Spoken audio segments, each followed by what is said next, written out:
I'm pretty sure I'm not the only one who has seen this trending video of Mr. Tony Elumelu and a graduate trainee with his bank. I want us to watch a short clip of it and we'll come back to this conversation. Okay. Good morning, Tony. Tony.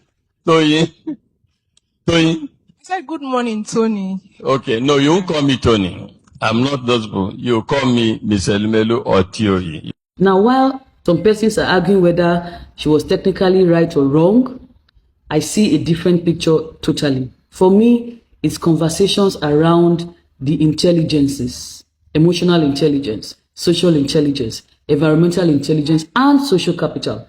And there's even a fifth conversation around parenting.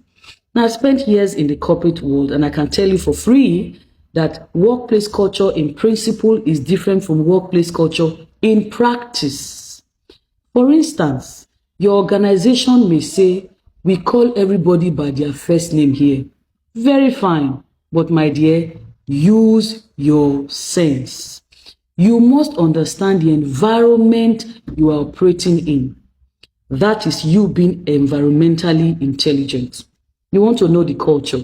You want to know the hierarchy. You want to know the room. You want to know when informality is appropriate and when a little extra courtesy will not remove anything from you. Then there is social intelligence.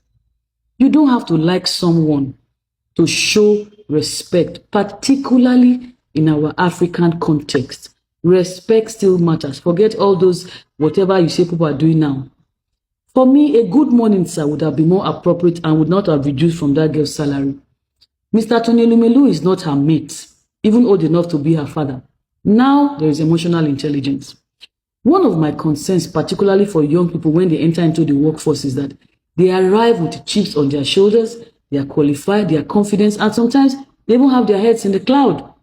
And they have very little understanding of how human beings and organizations actually work. And they don't even understand that competence enough will not save you in the corporate world.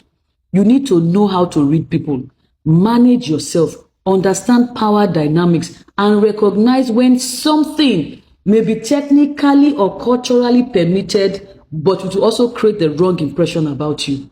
And that brings me to social capital.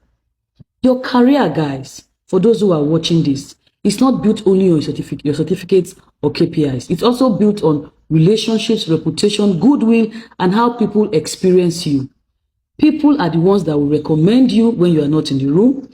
They are the ones that will do your appraisal. They are the ones that will mention your name when opportunity comes up. So you don't necessarily have to start burning bridges simply because you want to prove that you are entitled to behave in a certain way or you know your rights.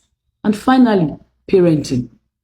This lady may have had the best of parenting. So one short video cannot tell us everything about her upbringing.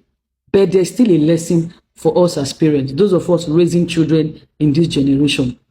As we raise confident children who can speak up and express themselves well, we must also teach them discernment, teach them courtesy, teach them respect, and teach them how to read the room. Confidence without social intelligence can become a problem very quickly, as we can see.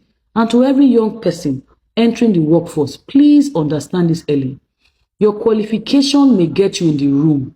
Your competence may help you perform better. But emotional intelligence, social intelligence, and environmental intelligence will help you survive and grow inside that room. Meaning say sometimes no be everything where you fit do, you're supposed to do. Try to use your sense.